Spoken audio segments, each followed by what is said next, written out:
Have you ever loved a video game? Not just enjoyed it or had fun playing it with your friends. I mean truly, deeply loved it. The kind of love where you lose track of time, where every map, every character, every sound effect feels like home. Maybe it's the gameplay, maybe it's the universe it builds, or maybe it's the community, the shared passion that turns strangers into teammates and friends. For many of us, there's that one game, a game we could play for hours without guilt, even when we knew there were better things we could be doing. But no matter how much you love a game, one truth always remains. It will die. Most games fade eventually.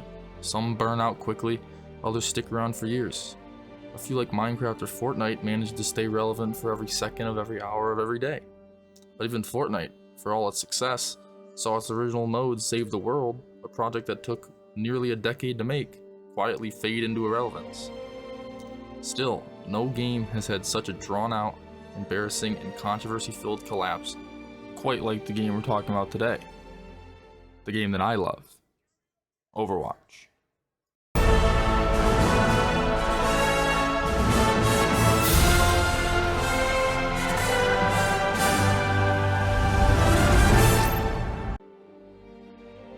It's normal for games to lose players over time.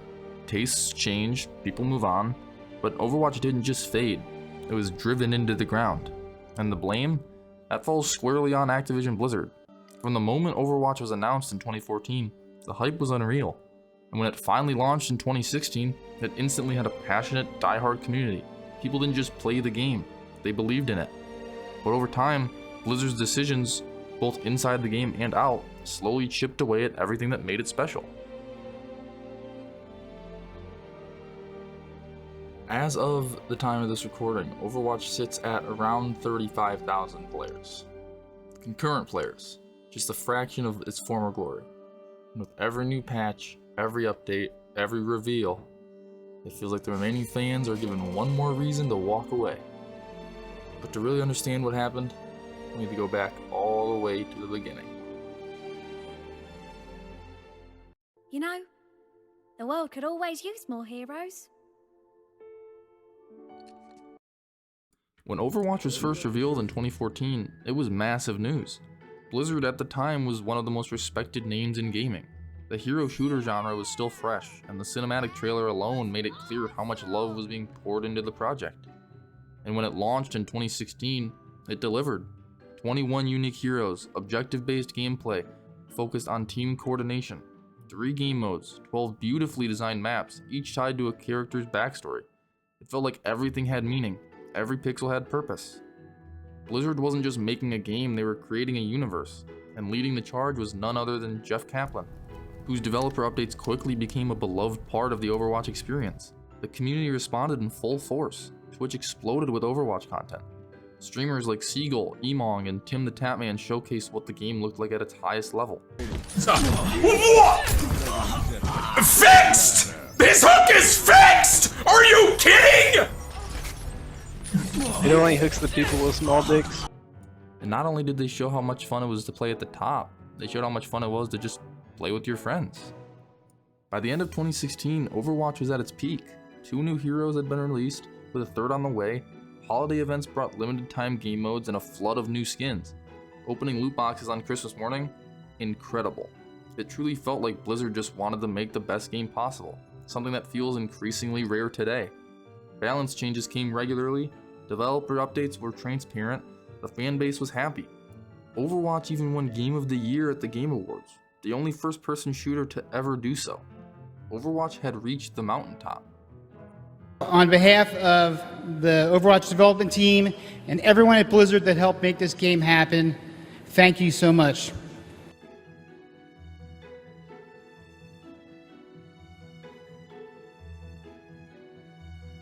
You can't talk about Overwatch without talking about its esports scene.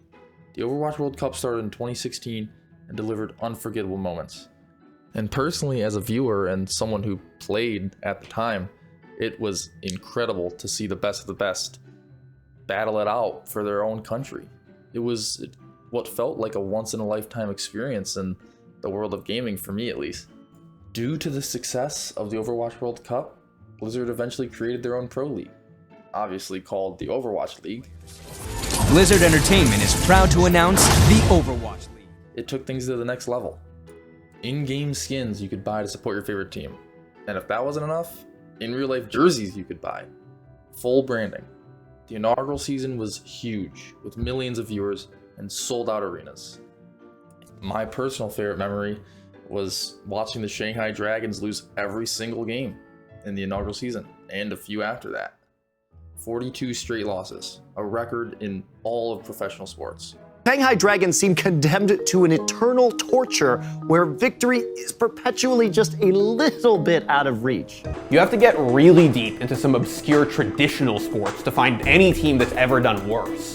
Across the board, no NFL, NBA, MLB, or NHL team has done worse, with the longest losing streak there coming from the Philadelphia 76ers, who in 2015 lost 28 games straight across 2 seasons. But even that complete and utter collapse had its charm. Watching the grand finals was something else entirely. The energy, the stakes, the crowd. Overwatch didn't just feel big, it felt mainstream. But that momentum, it didn't last. And the reason why deserves its own chapter. I will be your shield!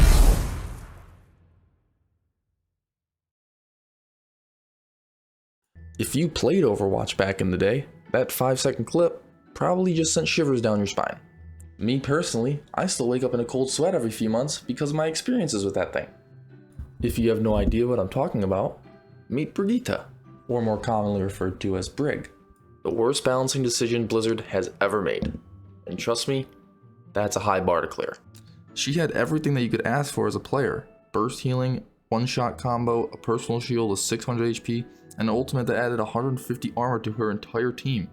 She wasn't just hard to kill, she made herself and her team unkillable. Brig is widely known as one of the most overpowered and broken character states in gaming history, not just Overwatch. A small unknown team named Goats showed us that pretty soon after she dropped. And yes, that was their actual logo. This team breezed through the North American Open Division trials, only dropping one singular game. Then later on, 3-0ing NRG, one of the best teams back then. What could they have possibly done with Brig that made them that good that fast? They played a team composition with Brig made up of 3 tanks and 3 supports, designed entirely around one goal, being unkillable. Those 3 tanks in question were Reinhardt, Zarya, and D.Va, and the supports were Lucio, Brig, and Moira. And if you wanted to play anyone else, good luck, you're gonna lose.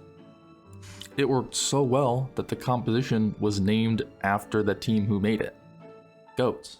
What started as a clever strategy from an unknown team quickly became a plague that infected the entire Overwatch community. The Overwatch League, once fast-paced, dynamic, and exciting, devolved into a repetitive slog. Every match featured the same heroes, the same comps, and the same outcomes. That sense of stagnation trickled down to the rest of the player base. Games became predictable. Teamfights felt less like chaotic skirmishes and more like choreographed dances. Now, don't get me wrong, there's always been a best comp in Overwatch. There's always been a meta, but previous metas had counterplay. With Goats, the only real counter was Goats. Like I said earlier, the original lineup was Moira, Lucio, Brig, Zarya, D.Va, and Reinhardt. Sure, 1 or 2 picks might vary based on preference or situations, but the core blueprint was always the same. Damage heroes were practically obsolete. They couldn't break through the layers of shields, bubbles, and healing that Goats offered. The meta collapsed in on itself. The fun was gone. And the worst part? That was just the beginning. Brig, one of the key enablers of Goats, didn't receive a serious nerf for months. Goats remained not just viable, but dominant for far too long. Without major changes, it was going to be the best team comp for years to come. From now on, in competitive and quick play, as well as in Overwatch esports, when you queue up for a match, you will be asked to pick a role between support, damage, or tank. Blizzard couldn't figure out how to balance the game, so what did they do? They blew it all up. In the summer of 2019, Role Lock was introduced, forcing every team into a 2-2-2 setup. 2 tanks, 2 DPS, and 2 supports. Whatever role you picked before the match started, you were locked into it for the entire game. Yes, this did bring some much needed balance, but it also stripped away the creativity that made Overwatch so much fun in the first place. Then came a new problem: role popularity. Some roles are way more popular than others. If you queued as a tank or support, you'd get into a match in 2 to 3 minutes. But if you picked DPS, you might be waiting 10 to 15 minutes just to play a single game. Obviously, players noticed, and complaints piled up fast, so in typical Blizzard fashion, a solution came more than a year later. In November 2020, Blizzard introduced priority passes, a system that rewarded players for queuing into the less popular roles. If you played tank or support, you earned a priority pass that bumped you to the front of the queue when playing DPS. On paper, a decent idea. In practice, it was a mess. Since you didn't have to win to earn the pass, players would queue into tank or support and immediately throw the game, just to collect priority passes and jump back into DPS faster. It became yet another system that the community found a way to exploit. Still, despite its issues, the priority pass stuck around all the way until the release of Overwatch 2, which unfortunately we'll have to talk about later. Some of the old,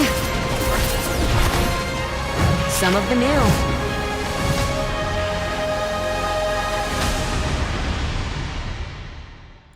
The development of Overwatch 2 started in 2017, in the prime years of Overwatch 1. Blizzard supported Overwatch 1 while working on Overwatch 2 up until they released Echo in April 2020. After Echo, there was no hero added until Overwatch 2 released in October 2022. And to find the last map added, you'd have to go all the way back to May 2019 when Havana was dropped. Not only did they stop adding characters and maps, they stopped caring about their community. Through those 2.5 years, players started to get bored because nothing was being added or changed, and nothing was being fixed. Now, any rational thinking person knows that that's not the blueprint for success. So why did Blizzard gut their game support? Well, to make Overwatch 2, of course. The PvE, the skill trees, a full fleshed out campaign. If they can follow through on all these promises, the wait will be well worth it. Unsurprisingly, the launch and ongoing support for Overwatch 2 turned out to be worse than what we experienced with the original Overwatch. Even without a solid release date, Blizzard announced in November 2021 that Overwatch 2 was being delayed. Delayed until when? Well, your guess was as good as theirs, because Blizzard didn't give us any clear answers. Eventually, the game entered early access almost a full year later on October 4th, 2022. But of course, in true Blizzard fashion, something else had to go wrong before then. During the Xbox and Bethesda showcase in June 2022, Blizzard revealed that the highly anticipated PvE story missions, the content that was supposed to justify this being a true sequel, were being pushed back even further with the vague promise of a 2023 release. As you'd expect at this point, fans were frustrated. At that point, the Overwatch community had been starved of meaningful new content for nearly 2 years. The excitement we had when Overwatch 2 was first announced had long since turned into skepticism and fatigue. Still, I held on to hope, the community held on to hope. Despite all the delays and red flags, I and most of the Overwatch community were genuinely excited for the shift to 5v5 PvP. I thought maybe, just maybe, my favorite game of all time was finally on the verge of a proper comeback. Unfortunately, as time went on, it became painfully clear how wrong I was.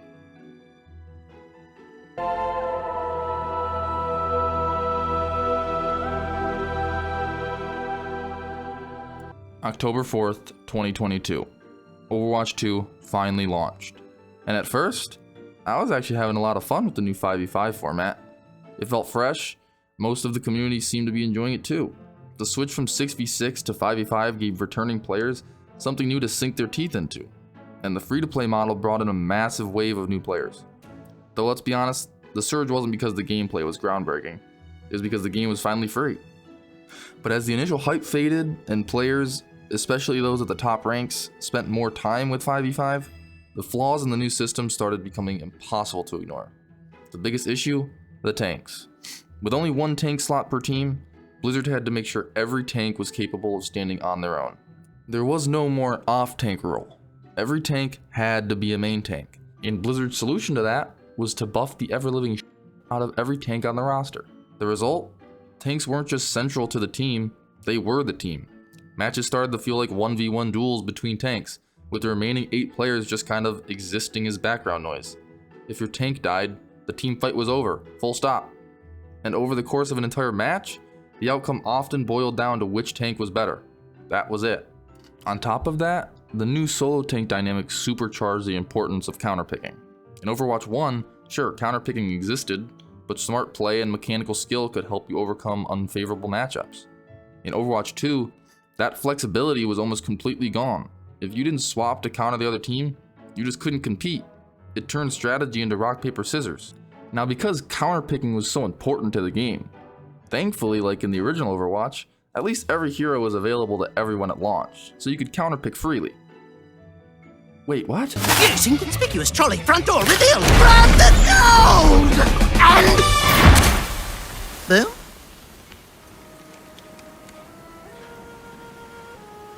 Alongside the controversial switch to 5v5, Overwatch 2 brought another major shift, one that altered how the game monetized its content. Gone were the loot boxes of Overwatch 1, replaced by a full-fledged in-game store and a seasonal battle pass, just like every other live service title chasing Fortnite's success.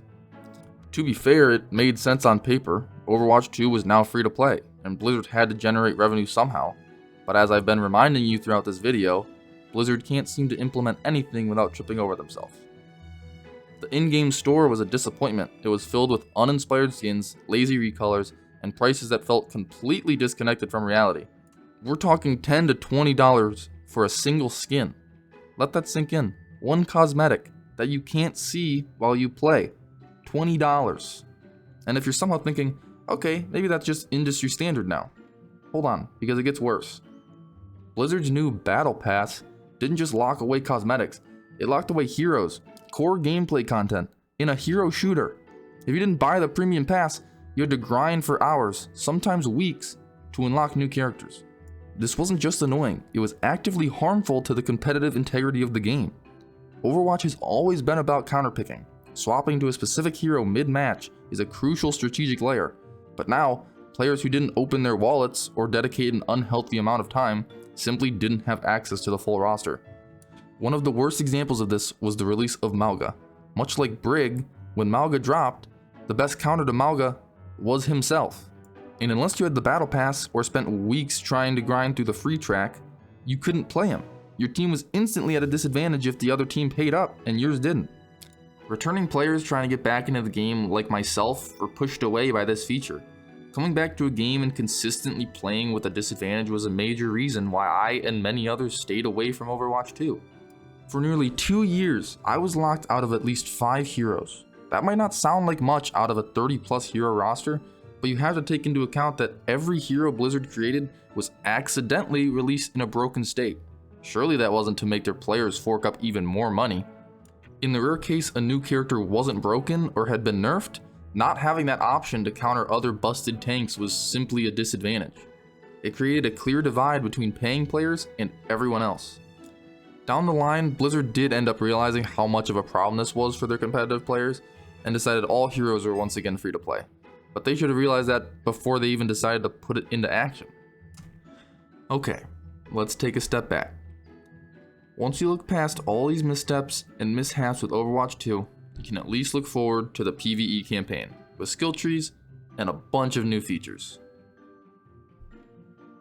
Really? Again? Fuck! This is so dumb! What? What? What did I? It was a limit anyway. It didn't matter. This was already dead. So, here we are. The one thing that truly set Overwatch 2 apart from the original. Cancelled. All the ambitious new features Blizzard spent years hyping. Scrapped. Skill trees, gone. A co-op campaign? Nowhere to be found. Any meaningful new content? That would have made too much sense. Blizzard effectively abandoned the original Overwatch, a game that was still thriving, to create what was essentially a downgraded version of itself. And now what are we left with? A sequel that plays worse and monetizes harder. The differences between Overwatch 1 and 2 came down to one thing: more aggressive monetization. Somehow Blizzard managed to make an already questionable system even more predatory. Naturally, the outrage online was massive. Fans had waited years for new content, only to watch the game they loved get gutted and replaced with a shallower, greedier version of itself. And Blizzard's tone-deaf decisions didn't stop there. With the PvE mode, one of Overwatch 2's main selling points, mostly scrapped, Blizzard still had some content that they'd already completed. So how did they release it? Behind another paywall. They charged $10 for a single 4-player co-op mission, the kind of content we used to get every year for free during events. Let that sink in. A mission that used to be a seasonal gift to the players was now sold back to us in pieces. At that point, it became painfully clear. Overwatch 2 was never about evolving the game. It was about maximizing profits, plain and simple. The community, the game's legacy, none of it mattered unless Blizzard could make money off of it. This was rock bottom. The studio that once stood as a gold standard for game design was now the villain in its own story. Even the die-hard fans were turning on them. The people still playing the game didn't like the people making it. And since that breaking point, Blizzard has been slowly clawing its way out of the hole that they dug themselves. Now, a few years later, after enough talk both internally and in the community about bringing back 6v6, Blizzard finally made the decision. They added a 6v6 mode alongside the 5v5 mode. Yes, seriously, the change that defined Overwatch 2 isn't even the main focus anymore, which in a way makes Overwatch 2's creation even more pointless. They broke something just to put it back together. Worse. Why the sudden course correction of adding 6v6 back? Because there's finally competition.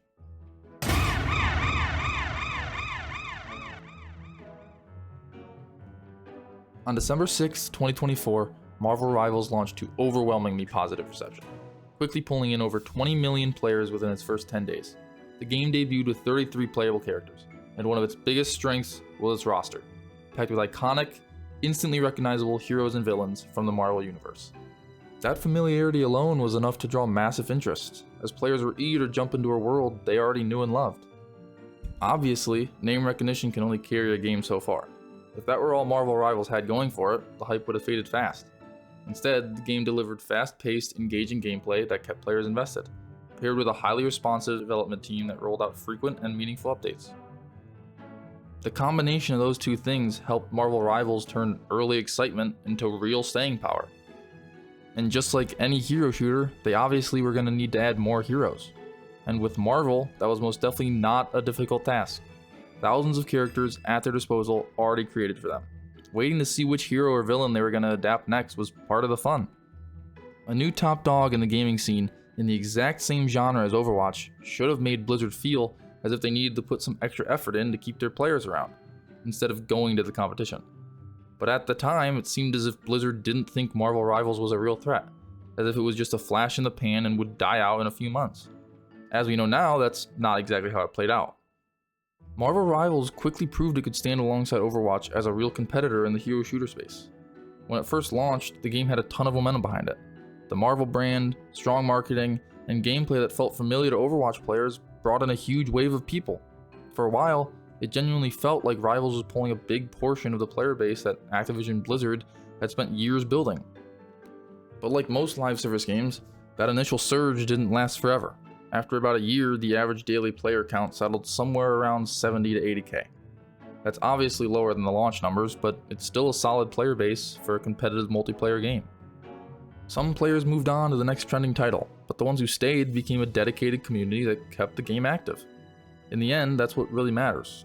Marvel Rivals didn't just ride the hype and disappear, it managed to build a stable fan base. Because of that, Overwatch finally had something it hadn't dealt with in a long time. A real rival in its own genre. And from our perspective, the community, it definitely felt like Activision Blizzard started paying closer attention once that competition showed up. In the years following the release of Marvel Rivals, Activision Blizzard finally started to look like they were getting their act together. In early 2025, a brand new perk system was added to the game, giving players mid-match options that slightly increased the value of their heroes' kits. Upgrades to your hero's kit that unlock during the game. They provide an additional strategic layer, allowing you to alter your playstyle and adapt to situations. It added a fresh layer to gameplay that many felt had gone stale, introducing new interactions across the entire roster. Of course, when it first launched, there were some valid concerns, mainly about how Blizzard would balance a system with so many potential interactions. Still, this was the first change that made fans feel like Activision Blizzard was finally taking the threat of Marvel Rivals seriously. Then, in 2026, Activision Blizzard announced that 10 new characters would be released throughout the year. starting with 5 characters dropped all at once in Season 1, followed by 1 new hero each season after that. Although shocking, this was huge news for the community. People were excited. It brought thousands of players back to see what they had been missing out on, myself included. Some players came back for the new content. For others, it was about the feeling that the developers were finally trying to improve the game. I wish that effort had come on their own terms instead of being forced by competition, but at this point, if Activision Blizzard is finally starting to care, I'm not going to complain about how we got here. And on top of all that, seemingly to appeal to longtime fans, they brought back loot boxes, and, as we talked about earlier, 6v6. The loot box system was far less predatory than before, and the return of 6v6 gave players a choice, what version of Overwatch they actually wanted to play.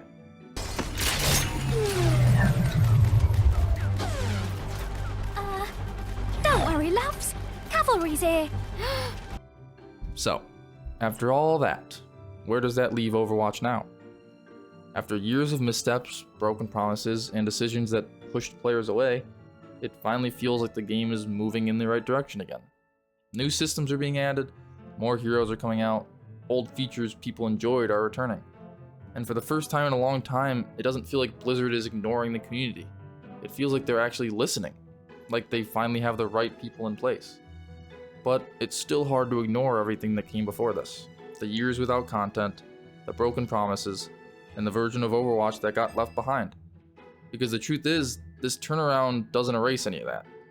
Overwatch didn't just struggle, it full-on collapsed. And a lot of players never came back. But for the ones who did, or the ones just now giving it another shot, there's actually something here. It's not the same as 2016, it doesn't have the brand new feeling, but you can't expect that from a game going into year 10. Still, it's fun, and it's being supported again. And honestly, that might be enough. Because at the end of the day, Overwatch feels like a pretty clear example of what a lot of games go through. They don't just fade away, they change. Sometimes for the worse, sometimes for the better, usually somewhere in between. I know future me is going to title this video something about Overwatch's fall or Overwatch being dead, and I started the video by saying it had died. But after making this video, I don't think it ever really did. It just changed. Overwatch didn't die. The version of Overwatch that I loved died. So maybe this isn't a story about a game falling apart. It's just about what happens when a game tries to figure itself out again.